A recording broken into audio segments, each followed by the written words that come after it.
دوستو اگر آپ پاکستان کے اندر رہتے ہیں تو آپ نے ایک لفظ تو ضرور سنا ہوگا، یہودی سازش کا۔ یہاں کسی پولیٹیکل لیڈر کو ڈیگریڈ کرنا ہو یا کسی سوشل آئیڈیالوجی سے آپ کو اختلاف ہو، میرا جسم میری مرضی کا نعرہ ہو یا کرونا جیسے بیماری کا پھیلاؤ ہو، جب کسی فینومینا کو آپ منطق کے لوجک کے تھرو ریجیکٹ نہیں کر سکتے تو آسان سا طریقہ ہے کہ اس پہ یہودی سازش کا ٹھپا لگا دیں۔ تاریخی طور پہ کیا یہودی واقعی اتنی سازشی قوم ہے یا یہ ایک مظلوم قوم ہے؟ وہ کون سے فیکٹر تھے جنہوں نے ہولوکاسٹ جیسے واقعے کو نظریاتی جواز فراہم کیا؟ عیسائی یہودیوں کے اتنے سخت خلاف کیوں تھے؟ ہم آپ کو ان تمام سوالوں کا جواب دیں گے اس ویڈیو میں۔ میں ہوں Haris Rana, welcome to the street thinker. دوستو 586 قبل مسیح سے 588 قبل مسیح بائبلوں نے یہودیوں کی ریاست جوڑا پر حملہ کیا۔ انہوں نے جوڑا پر مکمل فتح حاصل کی اور یہودیوں کے شہروں کو مکمل طور پر تباہ کر دیا۔ سولومن ٹیمپل کو اپنے قبضے میں لے لیا۔ بائبلونز کی ایک روایت تھی، جب وہ کسی علاقے پر فتح حاصل کرتے تھے تو اس علاقے کی جو انٹلیکچوئل کلاس تھی اس کو ان علاقوں سے بے دخل کر دیتے تھے۔ ایسا ہی کچھ یہودیوں کے ساتھ ہوا۔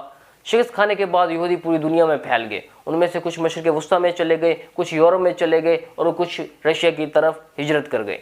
جب یہی لوگ یورپ گئے تو انہیں سیمیٹائز کہا گیا۔ سیمیٹائز کہنے کی وجہ سام کے ساتھ نسبت تھی۔ ابراہیم ریلیجن کی روایات کے مطابق حضرت نوح کے 3 بیٹے تھے، سام، حام و یافس، جس سے نسل انسانی کا آغاز ہوا تھا۔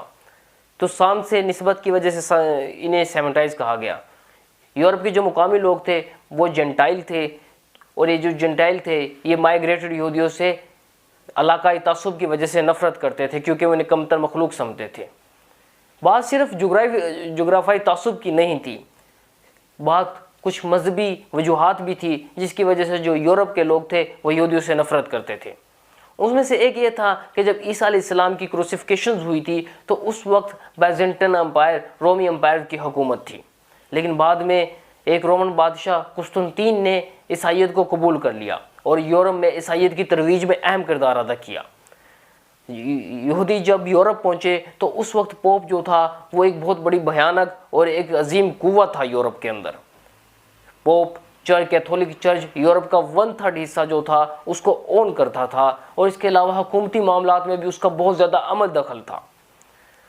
13ویں صدی تک کیتھولک چرچ کی ڈاکٹرائن کا ایک اہم نظریہ یہ تھا کہ جو عیسیٰ علیہ السلام کی کروسیفیکیشنز ہوئی تھی اس میں یہودیوں کا بنیادی کردار تھا۔ یہودیوں نے عیسیٰ علیہ السلام کو تکالیف دی کیونکہ عیسیٰ علیہ السلام جو تھے وہ saviour of the mankind, انسانیت کا نجات دہندہ کا دعویٰ کرتے تھے، اور بعد میں ان کو سولی پر چڑھا دیا۔ عیسیٰ علیہ السلام کی کروسیفیکیشنز کی وجہ سے عیسائی دنیا کے اندر یہودیوں سے سخت نفرت کرتے تھے۔ اس وقت یہ ریلیجس اسٹیریوٹائپس بھی مشہور تھا کہ جو یہودی ہیں وہ اپنی ریچولز کے اندر، اپنی مذہبی عبادات کے اندر عیسائی بچوں کا خون شامل کرتے ہیں۔ اس کی وجہ سے جو عیسائی تھے وہ یہودیوں سے نفرت کرتے تھے۔ اس کا اندازہ آپ ایسا لگا لیں کہ 399 عیسوی کے اندر کسی بھی یہودی کو کسی عیسائی کے ساتھ شادی کرنے کی اجازت نہیں تھی۔ 539 کے اندر کوئی بھی یہودی جو تھا وہ کوئی بھی پبلک عہدہ، کسی حکومتی پوزیشنز پر بڑا جمع نہیں ہو سکتا تھا، اس کو اون نہیں کر سکتا تھا۔ 531 کے اندر تھے کوئی بھی یہودی ایز اے وٹنس کسی عیسائی کے خلاف عدالت میں پیش نہیں ہو سکتا تھا۔ یہودیوں کو رشیا کے اندر فریڈم آف موومنٹ پر بھی ان کی پابندی تھی۔ وہ ایک مخصوص علاقے میں رہا کرتے تھے اور اس علاقے کو گیٹوز کہا جاتا تھا۔ دوستو یہودیوں سے نفرت کی جو وجوہات تھی وہ صرف مذہبی نہیں تھی، ان میں سے کچھ معاشی بھی تھی۔ ان میں سے ایک جو سب سے بڑی وجہ تھی وہ تھی انٹرسٹ کا لینا، سود کا لینا۔ عیسائیت کے اندر سود لینے پر مکمل ممانعت تھی، پروہیبٹ تھا۔ تو معاشیت کا پہیہ رواں رکھنے کے لیے اور اکانومی کی ایکٹیویٹیز کو رواں رکھنے کے لیے کسی نہ کسی نے تو سود دینا تھا۔ تو یہودیوں کا جو ایک چھوٹا سا فریکشن تھا وہ منی لینڈنگ کا کام کرتا تھا، وہ لوگوں کو سود پر قرضہ دیا کرتا تھا۔ وہ عیسائی لوگ جنہوں کو قرضہ سود پر چاہیے ہوتا تھا وہ یہودیوں کے پاس جاتے تھے، ان سے قرضہ لے لیا کرتے تھے۔ دوستو قرضہ دینا پھر اس سے واپسی کا تقاضا کرنا، اس عمل کے دوران عیسائیوں کے دوران ایک اسٹیریوٹائپ، ایک اوپینین نے جنم لیا کہ یہودی جو ہے وہ ایک مفاد پرست اور ایک خود غرض اور لالچی قوم ہے۔ اس وجہ سے بھی لوگ یہودیوں سے وہ نفرت کرتے۔ کوئی عیسائی قرضہ چکا نہیں پاتا تھا اور ڈیفالٹ کر جاتا تھا تو اکثر وہ یہودیوں پر توہین مذہب کا الزام لگا دیتا تھا اور پوری کی پوری یہودی بستیوں کو زندہ جلا دیا جاتا تھا۔ یورپ کی تاریخ میں ایسے ہمیں کئی واقعات ملتے ہیں جب ہزاروں یہودیوں کو زندہ جلا دیا گیا۔ اس زندہ جلانے کے عمل کو پوگرام کہا کرتے تھے۔ دوستو جرمنی کے اندر ایک بہت بڑا اسکالر تھا، اور اسکالر ہونے کے ساتھ ساتھ اسی نے عیسائیوں کا ایک بہت بڑا فرقہ پروٹیسٹنٹ کی بنیاد بھی رکھی تھی۔ اس کا نام تھا مارٹن لوتھر کنگ۔ اس کا رویہ یہودیوں کے ساتھ بہت ہمدردانہ تھا، وہ بہت سافٹ ہارٹڈ تھا یہودیوں کے معاملے میں، وہ یہودیوں کا اہل کتاب سمجھتا تھا، اور اس نے تبلیغ کا آغاز کیا تاکہ وہ یہودیوں کو عیسائی بنانے میں، عیسائیت میں کنورٹ کر سکے۔ لیکن اس کی تبلیغ کا یہودیوں پر کچھ خاص اثر نہیں ہوا، یہودیوں نے اپنا مذہب چھوڑنے سے انکار کر دیا۔ یہودیوں کو اس کی مستقل مزاجی کہیں یا ہٹ درمی کہے کہ اس نے مارٹن لوتھر کنگ کو یہودیوں کے سخت ترین خلاف کر دیا۔ 1543 کے اندر مارٹن لوتھر کنگ نے ایک پیمفلیٹ شائع کیا جس کا نام تھا on the Jews and their lies. اس پیمفلیٹ کے اندر وہ یہودیوں کو ایک زہریلا سانپ قرار دیتا ہے۔ وہ سجیسٹ کرتا ہے کہ یہودیوں کے گھروں اور ان کی مذہبی عبادت گاہوں کو جلا دینا چاہیے۔ جو ربیز یہودیوں کے اندر ایک الرجی ہوتی ہے، اس کو تبلیغ سے روکنا چاہیے۔ یہودیوں کی مذہبی کتاب تورات کو ان سے چھین لینا چاہیے، اور وہ یہودیوں کو فورسفل لیبر کروانے پر بھی سجیشن دیتا ہے، زور دیتا ہے۔ دوستو اس جو پمفلٹ تھا، اس کا آنے والے وقت میں بہت بھیانک اثر ہوا اینٹی سیمیٹزم پر۔ یہودیوں کے سے نفرت میں اس پمفلٹ نے بنیادی کردار ادا کیا۔ لیکن یہ تو صرف ایک ٹریلر تھا، ابھی ایک ایسا مزید ڈاکومنٹ آنے والا تھا جس نے ہالوکاسٹ کو بالکل نظریاتی جواز فراہم کیا۔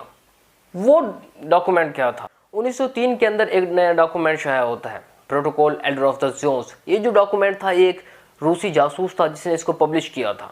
اس ڈاکومنٹ کے مطابق یہودی ایک کانسپرینسی، ایک سازش کے تحت پوری دنیا کا کنٹرول اپنے قبضے میں کرنا چاہتے ہیں۔ یہ 24 پوائنٹس کا ایک پروٹوکول تھے، جن پروٹوکولز کو فالو کرتے ہوئے یہودی اس دنیا کا کنٹرول اپنے قبضے میں کرنا چاہتے تھے۔ اس کے اندر وہ mass communication industry, banking industry اور پورنوگرافی انڈسٹری کے ذریعے اس دنیا کو اپنے قبضے میں، اپنی تحویل میں کرنا چاہتے تھے۔ یہ ایک ڈاکومنٹ جو تھا، اس نے یہودیوں کے خلاف نفرت میں اہم کردار ادا کرنا تھا۔ یہ جو ڈاکومنٹ تھا، یہ فل آف کانٹرڈکشن سے بھرپور تھا۔ اس میں یہودیوں کو وکٹ کے دونوں جانب کھیلتے ہوئے دکھایا گیا ہے۔ کہیں وہ سوشلزم کو سپورٹ کر رہے ہیں، کہیں وہ سوشلزم کے اینٹی جو سرمایہ داری نظام ہے اس کے ساتھ کھڑے ہیں، کہیں وہ اپنے مطلب کے لیے جمہوریت کو ویلکم کرتے ہیں، کہیں وہ آمریت کا پرچم بلند کرتے ہیں۔ مطلب وہ محبوب بھی ہیں، رقیب بھی۔ عجیب داستان ہے نا یہ دوستو۔ اس ڈاکومنٹ کا پھیلاؤ پوری یورپ میں تیزی سے ہوا۔ اس بات کا اندازہ آپ ایسے لگا لیں کہ ہنری فورڈ نے 2 ملین کی کاپی کروائی اور اس کو پوری یورپ میں اور امریکہ میں تقسیم کر دیا۔ اس ڈاکومنٹ نے آنے والے وقت میں ہالوکاسٹ کے لیے بارود کا ڈھیر تیار کر دیا تھا، جس ڈھیر کے اوپر ہٹلر نے بعد میں یہودیوں کے خون کی ہولی کھیلنی تھی۔ بعد میں یہ ایک ڈاکومنٹ مکمل طور پہ جھوٹا تھا، یہ ثابت کیا ٹائمز آف لنڈن نے۔ دراصل یہ جو ڈاکومنٹ تھا، یہ the dialogue in the hell between the Machiavelli and Montesquieu کے ٹیکسٹ کی کاپی پیسٹ تھا، جس کے اندر وہ اس فکشن ناول سے بہت سی ٹیکسٹ کو کاپی کیا اور ادھر لا کے انہوں نے پیسٹ کر دیا۔ لیکن جھوٹا اور فوجی ڈاکومنٹ ہونے کے باوجود اس کا پھیلاؤ جو تھا وہ یورپ میں بہت تیزی کے ساتھ ہوا۔ 1917 کے اندر دوستو انقلاب ہوتا ہے رشیا کے اندر، کمیونسٹ ریولوشنز، اور بعد میں جرمنی کے اندر ہٹلر کا ابھار ہو جاتا ہے۔ ہٹلر بنیادی طور پہ کمیونسٹوں کے اور یہودیوں کے سخت ترین خلاف تھا، بلکہ وہ یہ سمجھتا تھا کہ جو کمیونزم ہے وہ ایک یہودیوں کی سازش ہے۔ اور اس کے علاوہ پہلی جنگ عظیم میں جو جرمنز قوم کو شکست ہوئی تھی، اس کی ذمہ دار بھی جو ہے وہ یہودی قوم ہے، اور اس کا ذکر جو ہے اس نے اپنی کتاب مائی کیب میں بھی اس نے کیا ہے۔ بلکہ وہ سمجھتا تھا کہ جو کمیونزم ہے اور جو جوش کانسپرینسیز ہیں، ایک ہی سکے کے 2 رخ ہیں۔ اسی کو بنیاد بناتے ہوئے ہٹلر نے یہودیوں کے خلاف ہالوکاسٹ کا آغاز کیا۔ ہالوکاسٹ دوستو وہ واقعہ تھا جس پہ انسانیت آج بھی شرمندہ ہے۔ یہودیوں سے نفرت اور تعصب کی وجہ سے ہٹلر نے 60 لاکھ یہودیوں کو کنسنٹریشن کیمپ کے اندر قتل کر دیا۔ دوستو دوسری جنگ عظیم کے بعد یورپ نے اپنا جو رویہ تھا اس پر اثر نو غور و فکر کرنا شروع کر دیا، کیونکہ اینٹی سیمیٹزم کی وجہ سے لاکھوں یہودی جو تھے وہ موت کے گھاٹ اتر چکے تھے، اور یہ ایک سوشل رائٹس موومنٹ کا آغاز ہو چکا تھا کہ یہودیوں کے ساتھ جو کچھ ہوا ہے بہت برا ہوا ہے۔ اس وقت برٹش نے پوری دنیا سے یہودیوں کو اکٹھا کر کے ان کے پرانے علاقے سے، جہاں کبھی بابلون نے ان کو بے دخل کیا تھا، لا کر بسانا شروع کر دیا، اور وہاں اسرائیل کا قیام عمل میں آیا۔ ایک باقاعدہ کمپین کے through protocol of the elder of the Zions اور on the Jews and their life جیسے جھوٹے جو ڈاکومنٹس تھے ان کا جو اثر تھا لوگوں کی ذہنیت پر اس کو ختم کیا گیا. لیکن اسرائیل کے قیام سے یورپ پر تو یہودیوں سے نفرت کا اثر کافی حد تک کم ہو گیا، لیکن تاریخ کا پہیہ اب الٹا گھوم چکا تھا. یہودی جو پہلے مظلوم قوم تھے اور وہ ظالم کی شکل اختیار کر چکے تھے، ہالوکاسٹ کے واقعے نے یہودی قوم کو بہت زیادہ ایگریسو بنا دیا تھا. لیکن ان کے ایگریسو اور ریئیکشنری ہونے کا جو سب سے زیادہ نقصان اٹھایا وہ اس بار فلسطین کے مسلمانوں نے اٹھایا. اب وہ یہودی جو پہلے کبھی مظلوم تھے اب وہ ظالم بن چکے تھے اور انہوں نے فلسطین کے لوگوں کو ان کے علاقوں سے بے دخل کرنا شروع کر دیا. تو اسرائیل کے اس عمل سے مسلم کمیونٹی کے اندر اسرائیل کے خلاف، یہودیوں کے خلاف نفرت کا پھیلنا شروع ہو گیا. وہ تمام جھوٹے documents protocol elder of the Zions اور on the Jews and their life جیسے نفرت امیز ڈاکومنٹس کو مسلم دنیا کے اندر امپورٹ ہونا شروع ہو گیا. وہ پروپیگنڈا جو یورپ اور امریکہ کے اندر ختم ہو چکا تھا اب اس کو اسلامی دنیا کے اندر ایک نئے سرے سے اس کا آغاز ہو چکا تھا. اور اسرائیل کے جو سچے اقدامات تھے اور protocol elder of the zone کے جو جھوٹا پروپیگنڈا تھا اس کے آپس میں اس کولیبوریشن نے مسلم دنیا میں اسرائیل کے خلاف جو ہے نفرت کو بہت زیادہ بڑھا دیا. آپ اس کا اندازہ لگا لیں کہ زاہد حامد جیسے لوگ آج بھی جب صہیونی سازش کا حوالہ دیتے ہیں تو وہ ریفرنس کے طور پہ protocol elder of the zone کا استعمال کرتے ہیں. اس کے علاوہ جماعت اسلامی اور دوسری مذہبی جماعتوں نے اردو میں ترجمے کر کے protocol elder of the zone کو لوگوں کے گھروں تک پہنچا دیا ہے. اس لیے آج صہیونی سازش، یہودی سازش جو ہے وہ زبان زد عام بن چکی ہے.